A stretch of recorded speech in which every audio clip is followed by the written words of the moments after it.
that one of my goals in terms of just my life in general, I run my passing academies for inner city kids, the Russell Wilson Passing Academy. We go all over the country. We go to 6 different cities and run 7 different camps. We go to Richmond, Virginia, where I'm from. We go to Raleigh, North Carolina. We go to Madison, Wisconsin. And we go to Vancouver this year, Canada, and we go to LA and Seattle, obviously. And my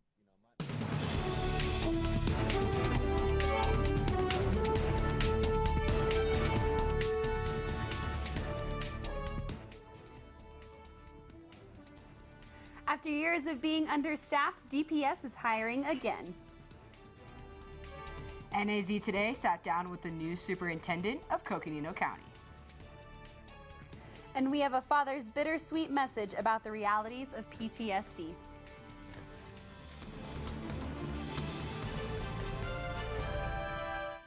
Good evening and welcome to NAZ Today. I'm student anchor Colleen Sikora. And I'm student anchor Alexa Vagnozzi. Thanks for joining us.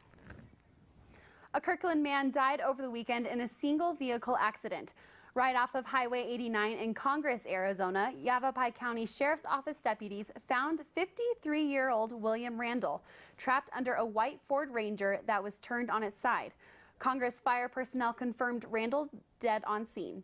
Deputies say speed was a possible factor and that Randall was not wearing his seatbelt when he was ejected from the vehicle. The accident and cause of death remain under investigation. The Arizona State Parks Board is looking for recreation enthusiasts to serve in an advisory position. The 2 openings are on the Arizona Outdoor Recreation Coordinating Commission, or AORCC. The AORCC reviews statewide outdoor recreation plans and approves the use of grant funds for different projects at Arizona State Parks. Candidates can be from any Arizona county, and applications are due no later than 5 p.m. on March 15th. For more information, visit our website, naztoday.com. The Arizona Highway Patrol is hiring new officers throughout the state, including Northern Arizona. During the height of the recession, DPS made no new hires. Now, more officers will be on patrol thanks to an infusion of state funds.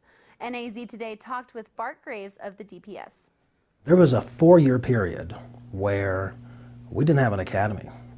We didn't have any, we were not allowed to hire anybody. After years of being understaffed, DPS is finally able to hire again. Officer Bart Graves told us that the governor has been an advocate for law enforcement. He now stresses the importance that, at last, the legislature has enough money to allow DPS to hire new cadet classes. We started hiring people, and we're still hiring people. If you come down to DPS main headquarters in Phoenix, where the hiring process starts, you'll see a number of candidates coming and going. So we're very excited about that. We're seeing these officers out on the road again.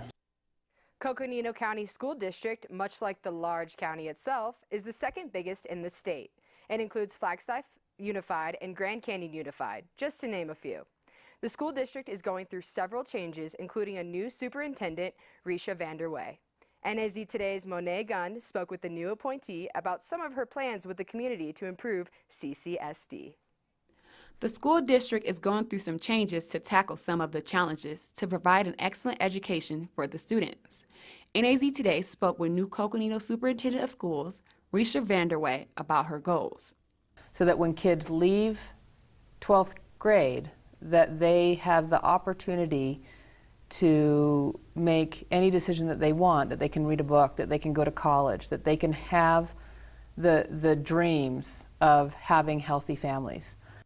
She also spoke to us about the recent changes at Coconino Community College's Page campus. Allows them to be successful where they might not have been successful. It allows them to explore their interests where they might not have been interested in anything before. So that's what I see as, it's a surprising situation.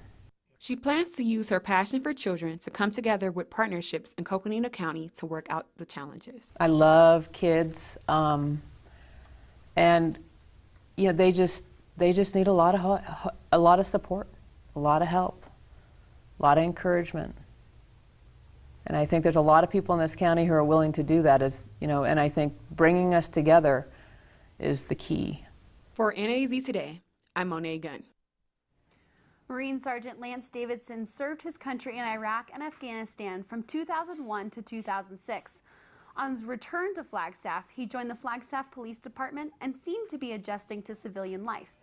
Yet Davidson continued to suffer from traumatic brain injuries he suffered in combat, as well as post-traumatic stress disorder. He finally succumbed to PTSD in February of 2014 and took his own life. Kimberly Kraft met with Davison's father, who stressed that he doesn't want the public to lose sight of these seemingly invisible struggles.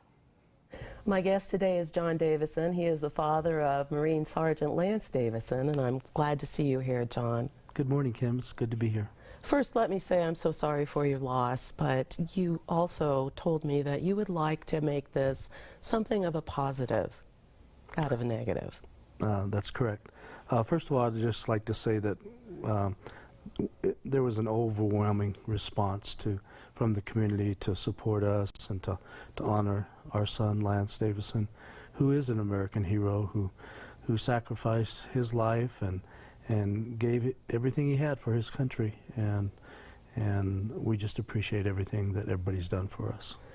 That is so good to hear, but the fact of the matter is that there are 22 veterans who take their lives every day in this country, and I think that's just a shocking statistic. And please address that. Yeah. What happened to Lance was indeed tragic, and it really blindsided us because he, over the last 10 years, he struggled with it, but recently, in the last couple of years, he's really been making a lot of headway and progress, and we kind of thought maybe we're over the hump with it. So it really did blindside us, and we're just now beginning to understand how this works. So as you mentioned, 22 suicide deaths a day is just a crisis. It's just unacceptable. So what we want to do is turn this tragedy into something good so that we can work with the VA and work within the community and hopefully nationwide to get people to understand that this is our problem. It's phenomenal what Veterans Administration can do to help through technology and giving people arms and legs again. But these wounds are in the mind. That's what you said to me earlier, is that these are not visible, and these people live with us in our community. And so my question to you is, what can we do, aside from technology and aside from the research element and the advancement on that particular side, but what can we as society members do to identify and help our fellow members of society, our veterans?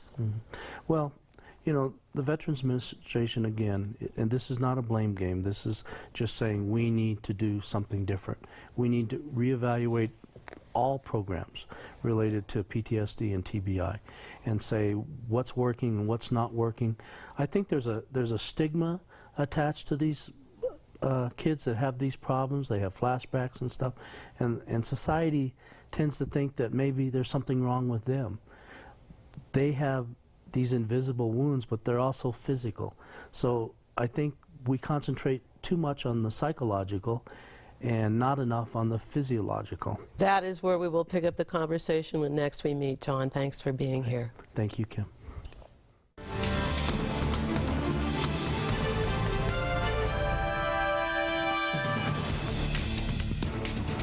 Read Across America Day was this past Saturday, and Thing 1 and Thing 2 came out to celebrate.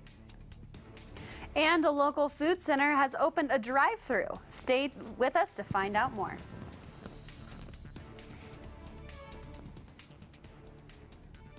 All right, welcome to the Monday show, everybody. Finally, some good moisture over the weekend coming up. We'll briefly talk about the weekend storm system, and we'll take a look out in the Pacific, which we're doing right now, and it's looking pretty active, although we still have this pesky high pressure. We'll talk about what's going to happen here over the coming week. We're coming up in the forecast.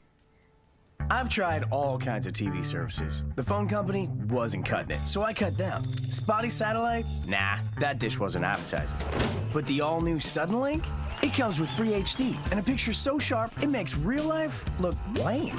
Now I have up to 300 channel choices, earloads of digital music, 10,000 on-demand titles, and new TiVo Stream that turns my tablet into a TV and lets my DVR take road trips. I've seen the future of TV, and the future is easy. You sure you don't want some? It's chamomile. extremely terrifying. Just the scariest undead subhuman thing on TV, and I really mean that. But I am worried that you could give my kids nightmares if they see you, so I'm gonna have to block you. So that's it. Oh, and tell the zombies they're blocked too. Hi, I'm Terry Markson. As seasons change, so does the inventory at Terry Markson Chevrolet Cadillac. We've got Northern Arizona's biggest selection of always changing certified pre-owned vehicles. All receive a thorough 172-point vehicle inspection, a 12-month, 12,000-mile warranty, and 2 years of free maintenance, including all oil changes. You can count on our certified pre-owns just as you can count on our relaxed, no-pressure environment. Terry Markson Chevrolet Cadillac, real hometown value. Welcome back. The English Honor Society of Northern Arizona partnered with many organizations over the weekend to promote literacy in the Flagstaff community. Many notable members of the community attended the event to show kids just how fun reading can be. NAZ Today's Danielle Gomez reports. Have you ever sneezed that hard?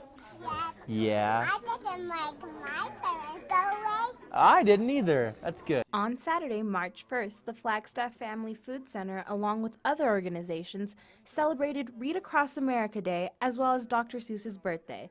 We spoke with NAU's Sigma Tau Delta Secretary, Dana Eager, who helped organize the event.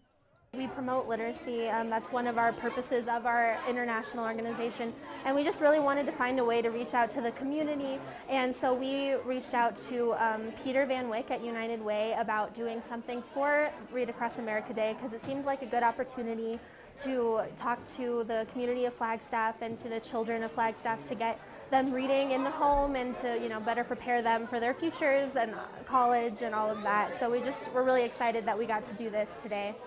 Many influential members of the community came to the event and took the time to read to the children and remind parents of the importance of reading.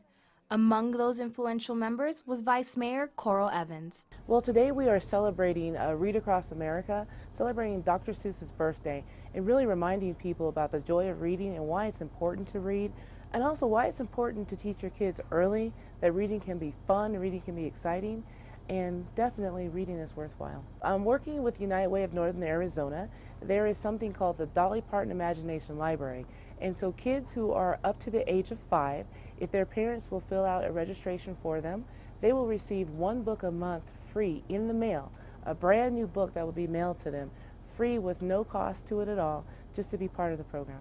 For NAZ Today, I'm reporter Danielle Gomez. Faster than fast food, Flagstaff's own Family Center Food Bank has now opened a drive-thru. This emergency food box program has begun to help so many more people than before. Well, with the help of St. Mary's, the emergency food box program has created a conveyor belt to help shorten the wait time on receiving a food box. And NAZ Today got a closer look at this Flagstaff first.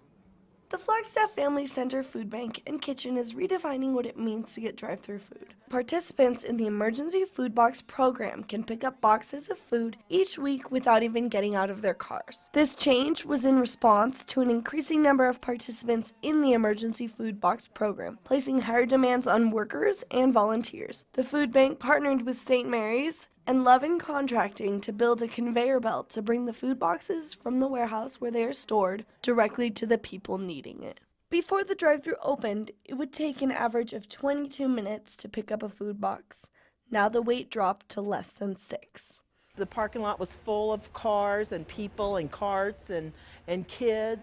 So we kind of streamlined it, making it people just stay in their car. Then the volunteers or the staff puts it in their car. The response has been highly positive. People no longer have to tie up valuable time waiting in line, so the food bank can help even more people.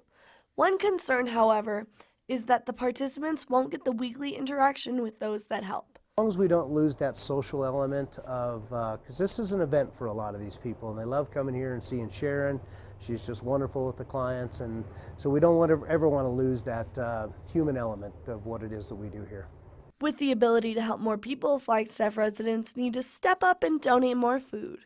Right now, local grocery stores donate most fresh produce. This produce is code or stressed food, meaning that it can no longer be sold in grocery stores, but it is still safe to eat.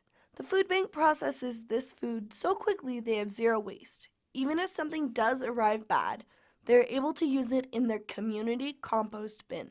Executive Director Steve Seville tells us what motivates him to treat his clients with love and respect. When you see someone that is in a food program, in a food soup kitchen line, that's a very shameful time in their lives. And what we do is we very much concentrate on being lots of respect and integrity and professionalism. Everybody here has just got a great attitude.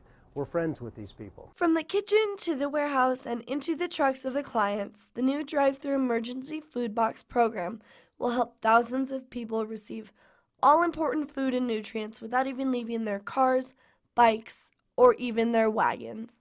With NAZ Today, I'm Danielle Davila.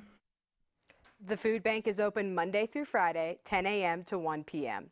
For more information, you can log on to our website, naztoday.com.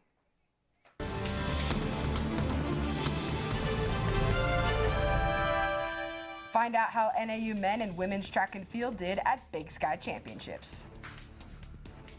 And rain this weekend and some partly cloudy skies today. What's in store for the week ahead? Meteorologist Lee Bourne has your full forecast after the break.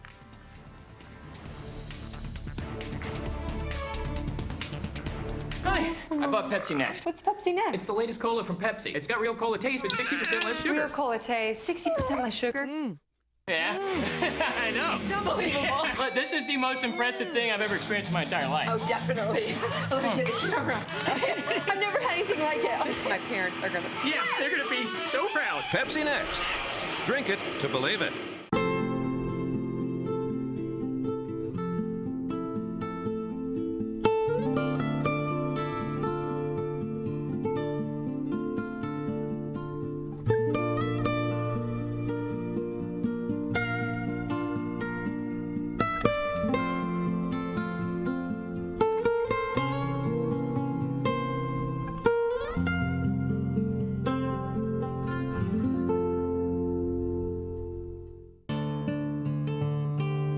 Tonight's NAZ Today weather is brought to you in part by Terry Markson Chevrolet Cadillac in Flagstaff.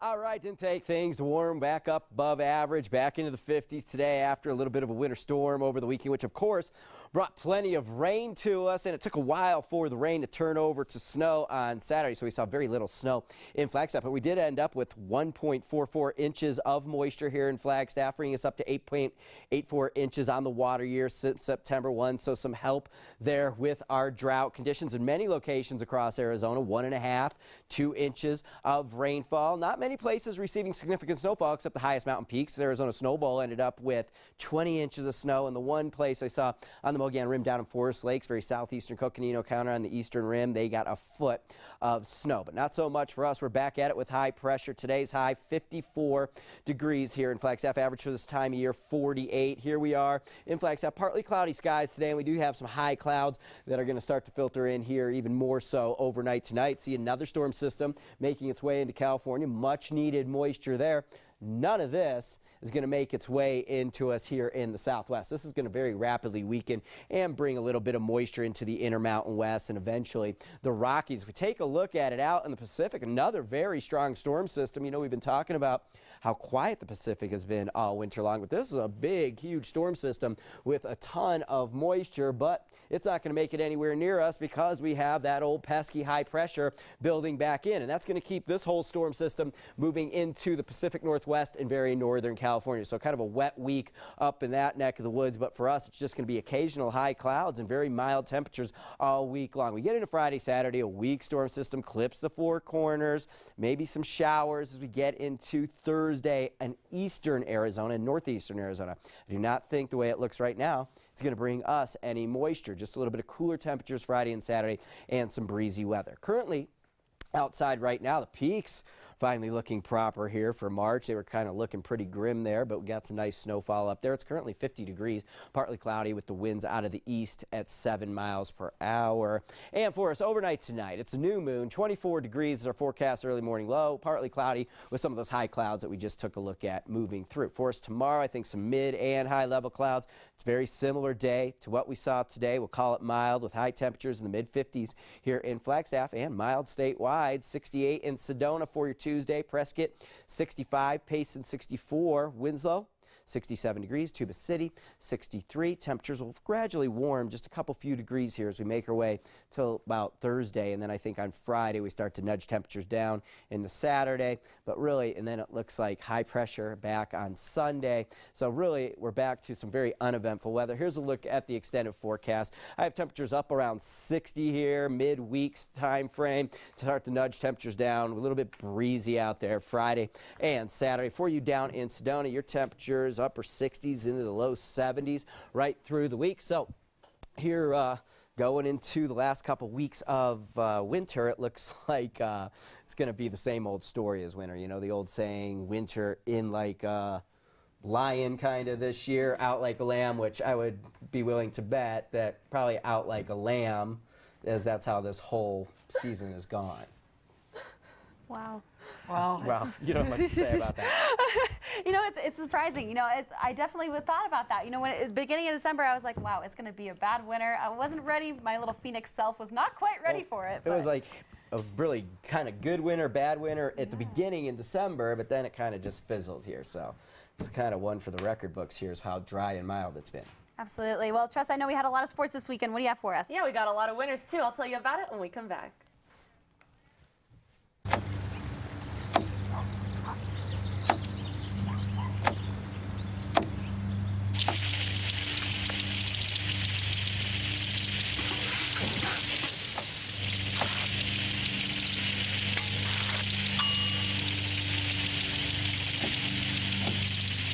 Clean kitchen surfaces, utensils, and hands with soapy water. 1 in 6 Americans will get sick from food poisoning this year. Keep your family safer. Check your steps at foodsafety.gov. Live with a human for a while and you get to know a few things. Like, I know she does strange tricks for no treats. But the one thing I will never for the life of me know is how she gets so tiny and inside that box. Natalie, how do you get so tiny?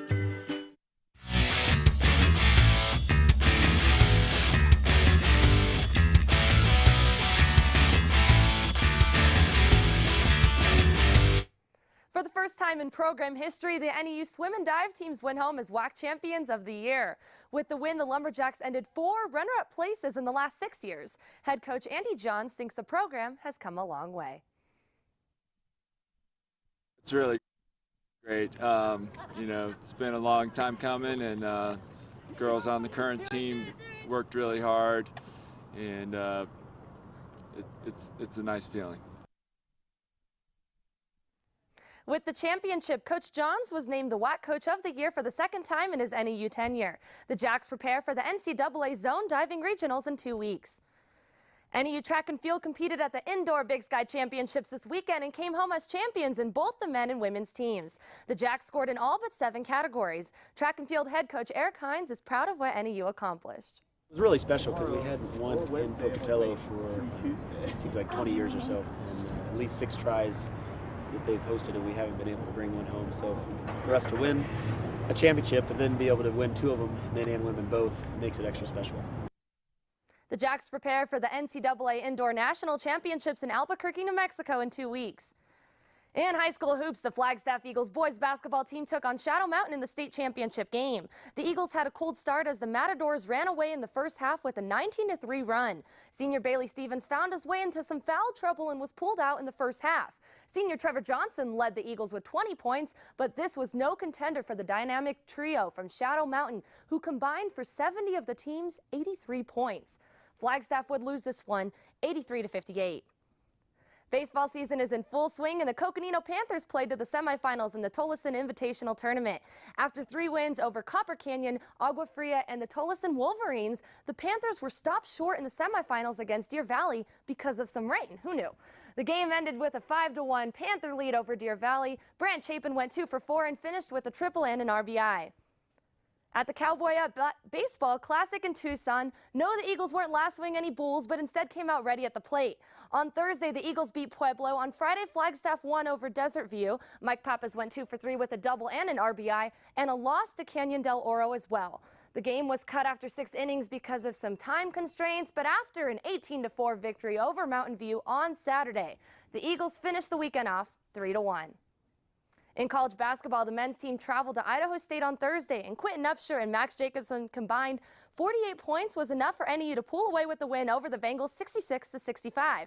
On Saturday, the Jacks took on top-ranked Weber State, and with Quentin Upshur's game-winning shot, NAU beat the Wildcats in overtime, 73-71. This win over Weber snapped a league record of 27 straight home wins for the Wildcats. Now let's go ahead and take a look at the men's basketball standings for the Big Sky. After 2 needed wins for NAU, the Jacks are sitting more comfortably in 5th place. Weber still on top, followed by the University of North Dakota. On the women's side, after a 72-65 loss to Idaho State, the Lumberjacks looked to win on Saturday for senior night. The Jacks were leading by 13 with 5 minutes to go, but the Wildcats went on a run. Amanda Frost finished her home career with 18 points and a career-best 7 steals. Weber's 32 bench points surpassed NAU's 8, but the difference in this game was with 0.2 seconds to go, and Wildcats' Kaylee Matthews hit a free throw to win over NAU 74-73.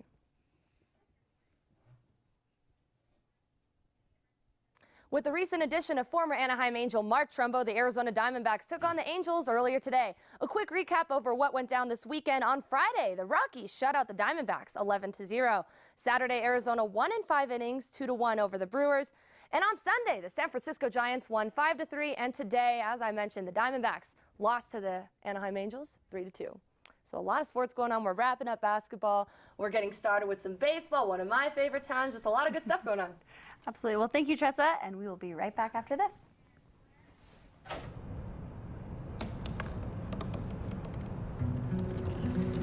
They said I couldn't dream. Called me a piece of trash and swore that's all I'd ever be.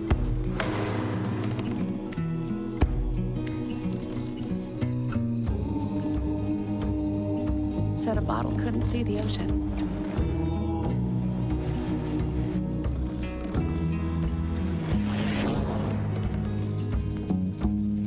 Give up. Go back to the dumpster.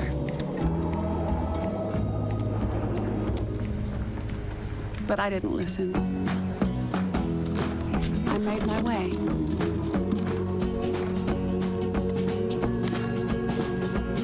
And now, I am what I've always wanted to be.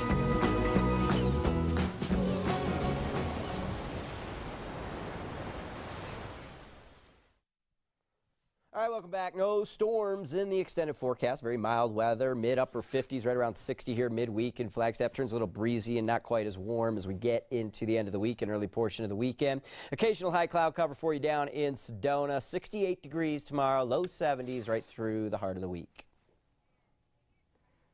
All right, you're looking at pictures of a showdown between a snake and a crocodile. And if you can't tell by the photos, the snake won the bout. The images were taken by spectators near Lake Mundara in Australia over the weekend. They say the crocodile put up a fight at first, but eventually gave in after about 4 hours. That's just crazy. That makes me sad. Yeah, you know, it's nuts with the snake eating the crocodile. That's got a lot of gusto. But how often does that really happen that you see that a snake is going to beat up this big old crocodile? I don't think you see that. Sounds like a new sport. Exactly. Absolutely. Well, thank you for joining us. We will be back tomorrow at 6 o'clock. Thanks for joining us. Have a great night.